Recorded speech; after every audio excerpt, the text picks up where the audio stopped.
I mentioned somebody who I said deserved an episode on them alone. So I'm going to talk about a guy called Peter Vincent. And if he is watching this, I hope he takes it the right way. I'm not taking the piss. I'm just laughing along with him. Some of the funny times we had. And I hope he's okay. I know that he was in a bit of trouble last time. I got to that at the end.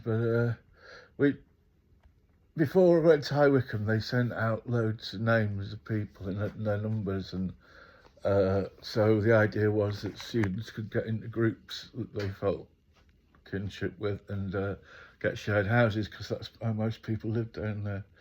So anyway, one day I got this message from somebody, said to ring this number, and I rang this number, and it was Peter. He goes, "Hello," and I said, "Is that Peter Vincent?" And he goes, "Yes."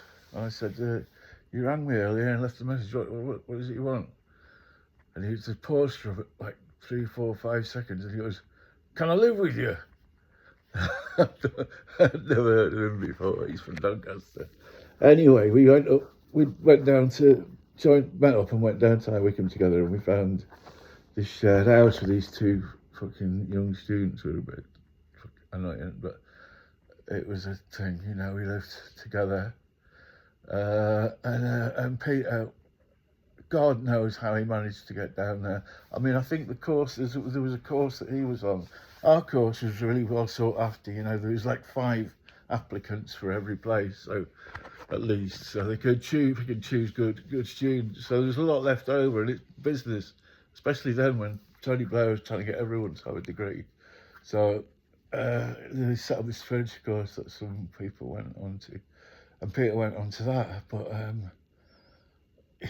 don't know what condition you'd say he had, like extreme autism or I think he's schizophrenic. I think they classify him as schizophrenic, but I know a few schizophrenic people, and they're all completely different. You know, it's not like it's a collection of symptoms, and there's like 50 symptoms, and if you've got 10 of them, then they call you schizophrenic. But somebody else might have the other 10. So 2 schizophrenic people might have nothing in common really, or not be very similar. But anyway, he was so we moved in to go there, and he was from Doncaster, and he was a proper working class lad, you know. And his dad had made him do boxing when he was a kid, and he's not a fighter, you know. He didn't want to do it, and he must have got his head bashed around, and maybe that had something to do with how he was. I'd like to think not, but anyway, so we moved in, and just so many events happened. One, for example, he bought a chicken and to cook, put it in the oven. It'd been in there for about an hour and a half, and I thought, fucking hell, it's pretty ready by now. I was upstairs in my bedroom, so I come down and said to Peter, I said, "Hey Peter, I reckon your chicken will be ready by now." And you could see by the state of the oven that it was, you know. And he just woke up because he'd been sleeping. He goes, "Don't tell me how to cook chicken." And so I said, "All right, Peter, I'll leave you to it." Anyway, goes back upstairs. About 5 hours later, there's fucking smoke and flames coming up.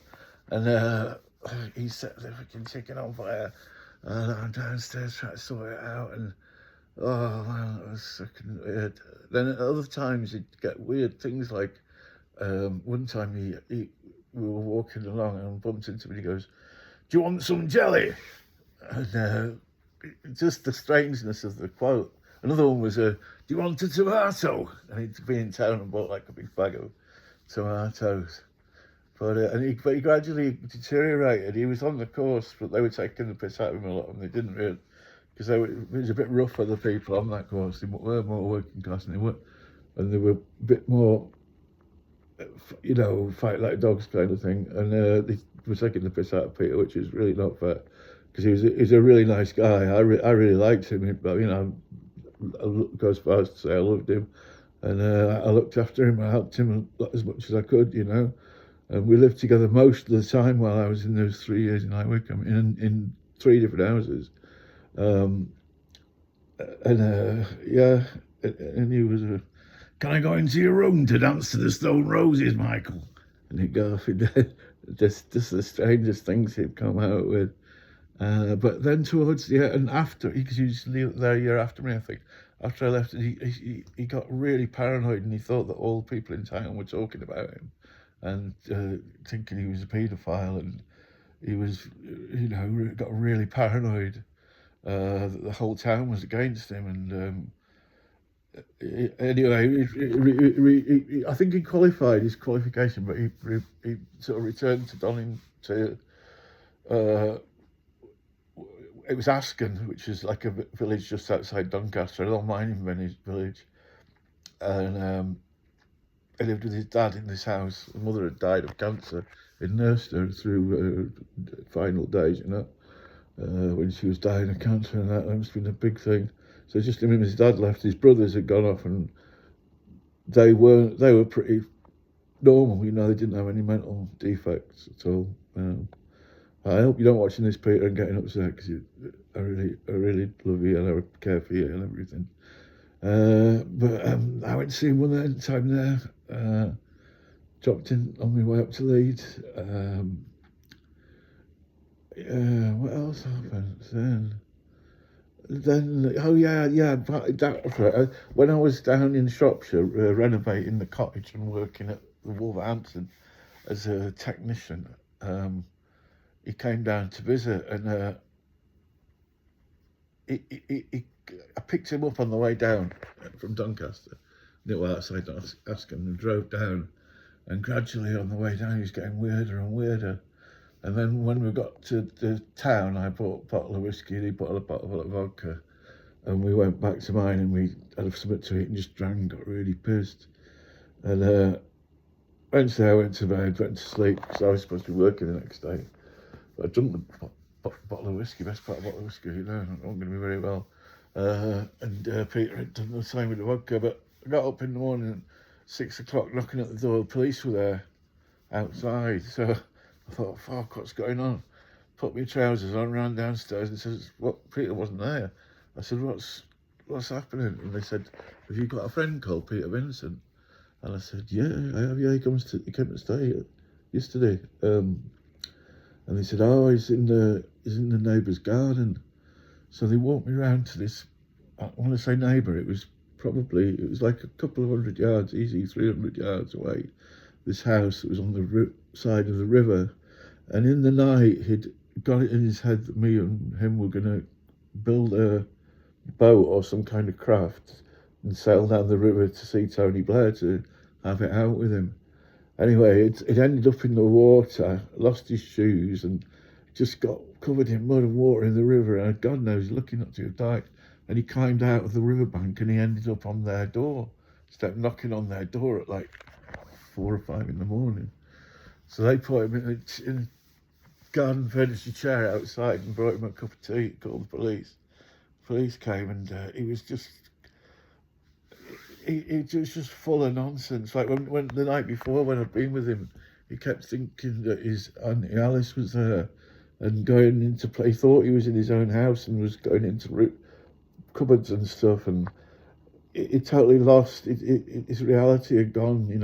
It was fucked. And he was on loads of really strong tablets at the time, Largactils and chemical kosh type stuff, not as well as benzos and things like that. And he was in a bit of a state, he really didn't know what was going on. He was hallucinating badly. But he trashed the house. He'd stuffed the duvet down the side of the wood burner, so it had all melted on down there. In the kitchen, I came in and the kettle, and he put a block of cheese in the kettle, turned the kettle on, and that melted all over the element in the bottom. He'd glued these little things in this fucked loads of stuff up in weird ways. I don't even know why. And for months afterwards, I was finding things that he'd done. But anyway, what happened at the end? I had to go to work. So I got to Wolverhampton. And come back, and then Alice, my partner, was coming back, whose house it was really, and the train came, and I managed to get him on the train, and she stepped off it, and thank fuck she didn't see that he was there. But fucking hell, it was a a time. And then the last time, I went to see him a couple of times. Last time, his dad died, and he kind of got the house, which I imagine caused a bit of friction with his brothers and stuff. But to live there, to afford to live there, he got like these lodgers in, and who were they were totally cuckooing him, taking drugs, and someone said he was black and blue, and when I got talking to him, you know, he was immediately said like he plans, I'm going to move down to live with me, and I haven't got the space or I can't cope, so I haven't got the room to have someone living here. You know, and I'm saying, you don't know how to be down here. What would you do? I don't know, but he was in such a bad way. But I wasn't able to help him, and I felt really guilty about it. And I really hope he managed to sort it out, because he's a really nice guy. He's a very strange man, and I really hope he's all right. A really unusual person. You don't meet many people as strange as that in your life. And I always try to look after him, always cared for him. So, yeah, anyway. Yeah, it's coming up to the rugby league season, so I've got my shirt on today, ready for the Rhinos, trying to do something. We didn't do too bad last season, they were getting quite exciting again. So looking forward to that. Starts in February. That's the good thing of being a rugby league fan, is that a winter ends in February, whereas it carries on for longer for everybody else. But yeah, that's Peter Vincent. I'm trying to remember some more stories about him, because he'd done some really strange stuff. He did some really... Oh yeah, one time he'd been... Because my friend Barron was really into wood carving, so he'd sort of taken it into himself that he was going to be getting a wood carving, which he did. Anyway, he'd come into the workshop and he was talking to us for about 20 minutes, half an hour. And then we looked and we saw that there was blood dripping quite heavily from behind and his hand was behind him, and he'd cut himself and he didn't know what to do really badly. And, you know, he'd got him to the hospital, which was just across the road, and yeah, poor lad. Yeah, and he freaked out. Two other students who lived with us were fucking middle class posh straight kids, and they were young, 18, and they had never seen anything like Peter Vincent. I don't think they went over again. Yeah, I hope he's alive. I hope he's all right. I hope he's okay. I'd go and see him sometime if I get a chance. Yeah, Peter Vincent, sweet Pete Vincent, young and old and gone. Hopefully not gone. Okay, thanks for that one.